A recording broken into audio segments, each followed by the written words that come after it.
Back now on Triad today, we're going to talk about something that everybody hates. I don't mean Pat. No, we're not here.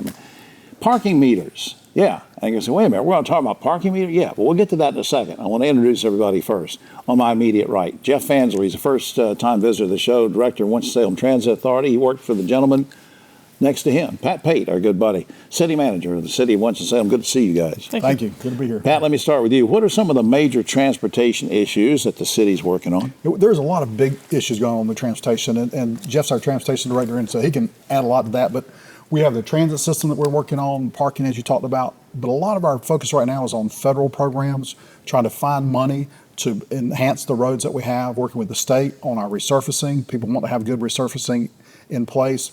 But it's also pedestrian transportation, walkways, trails, our rail transportation. We have a railroad center. We're trying to get rail service back into That's Winston. right. Is that ever going to happen, you think? We certainly hope so. We're working very hard with Amtrak to get them to look at this as a new route. That would be neat. That would be so neat. Jeff, the city is, I saw an email from Pat earlier, that the city's in the process of removing parking meters in downtown. True or false?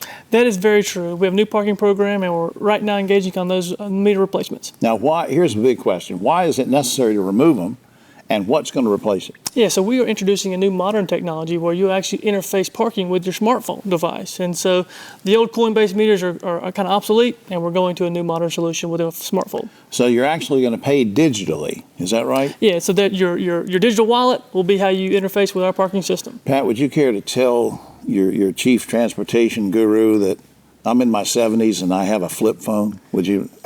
That's all right. Jeff's got an option for you as well. Yeah, I want to find. Well, all right, let's talk about that seriously, because that scares me to death, what you're talking about. If somebody has trouble paying digitally, are there any options? There is. The new program does provide a toll-free number, so you could actually just call the number and reserve your parking space that way. Okay. There's a number of off-street options as well.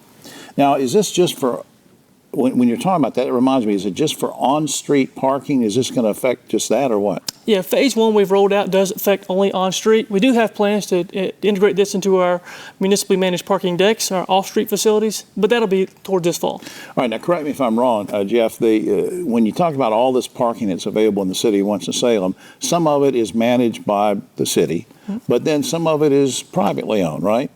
Now, how are, and again, I'm not smart on this technology, how is the technology going to know the difference between the two types of parking lot? Yeah, so all of our infrastructure is managed by the city-owned assets. And so we have equipment that is branded by Winston-Salem logos.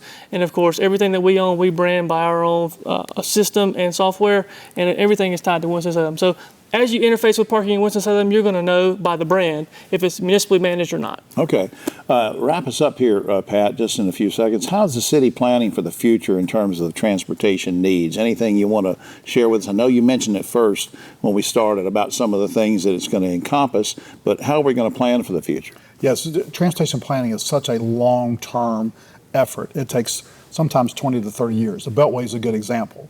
Our folks are working very hard on completion of the Beltway. There's a new section of the Beltway that's being designed now, but that's probably 10 to 15 years before we'll actually even be under construction on that. Right. So we're working very hard on trying to make sure that we're going to meet the needs of the future and do things like electric vehicles. Know that we've got the infrastructure in place for those vehicles to come through our community and to stop and to visit, spend some money. And have places to charge. Absolutely, have places to charge. We have just a few seconds left, Jeff, and I'm going to put you on the spot since it's the first time we've met, ask you a personal question. When did you get interested in this field? I mean, who or what led you to this kind of career? I'm an electrical engineer by training. And so the magical world of traffic signals and integration with vehicle technology has fascinated me. So that opened the door for transportation many moons ago. And here I am today as the director. Man, I tell you, you're doing a great job. Now, up on screen, cityofws.org is the main website. That's cityofws.org, which we hope you will check out.